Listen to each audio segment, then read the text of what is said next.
Doctor, start off by talking about what cortisol is and what does it do in our body? Cortisol is a stress hormone, and as we age, the body produces more and more cortisol. And I feel, and also from the literature, it accelerates the aging process.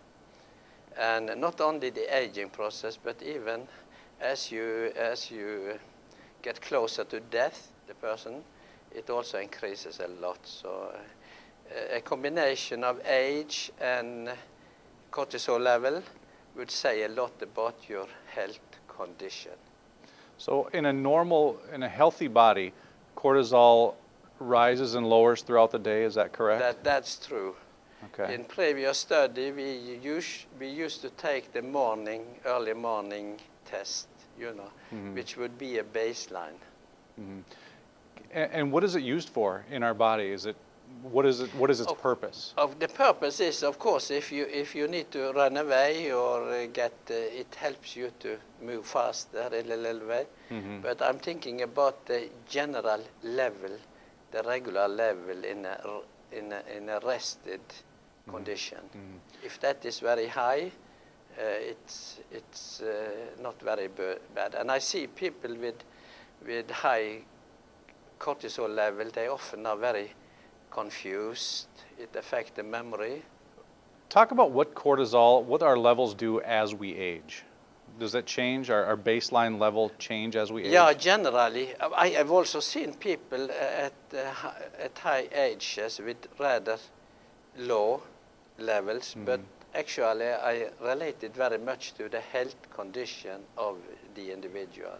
Mm-hmm. Do we know why it raises as we age? No, not really. I don't have a good explanation for that. Mm-hmm. And what can that be the marker of? As cholesterol or as cortisol goes higher, what can that be a marker of? Is that related to certain disease conditions? Very often we see that if people have a cancer, if they have dementia, Alzheimer or whatever diseases associated with aging, it actually increases. Mm-hmm. Doctor, can you talk about cortisol and dementia? You mentioned it a little bit. Yeah. How are the two related? I mean, we hear a lot about Alzheimer's disease. Mm-hmm. How does cortisol factor into that? No, from experience and even from my own data, I see that if people with high cortisol level, they have very much problem with remembering things. And first of all, the short-time memory, what you did yesterday or the day before, this is gone. But they probably remember better what has happened when they were younger. Mm-hmm. When we talk about dementia, if we're able to lower cortisol, can that help bring some of that memory back, or at least slow the progression I would think so. Some years ago, I did a study on some 40 participants. It was extremely easy to get participants in the study. And we actually had, when we looked at this, we used a test called the California Verbal Memory Test. And we actually increased that after 8 weeks from about, I think the average was about 72% of the optimal memory. And then we increased it by about 18 to 20% units.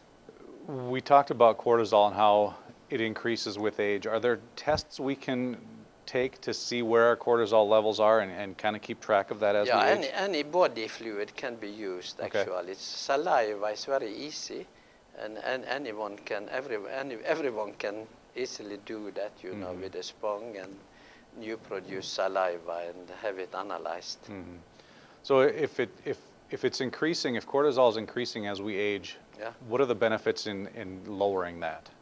In general, I feel that people they very often get a better quality of sleep. They feel better, more energetic, and I think most of the quality of life aspects increases. Mm-hmm. The question is, how do we lower it then? What are ways we can do that? Yeah, actually there could be anything. We have worked with some extract from fertilized chicken eggs that are good, and from the literature there is also other products that could improve or reduce the cortisol level.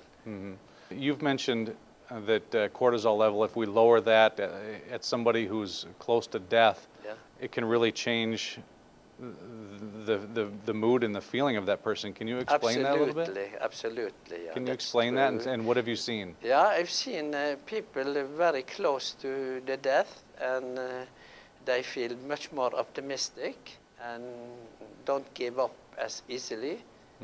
And actually, I think it will delay the time of death for those persons, if you could lower the cortisol. And even there has been taking tests on people just after they died, even for a couple of hours after the death has appeared, the cortisol level rises.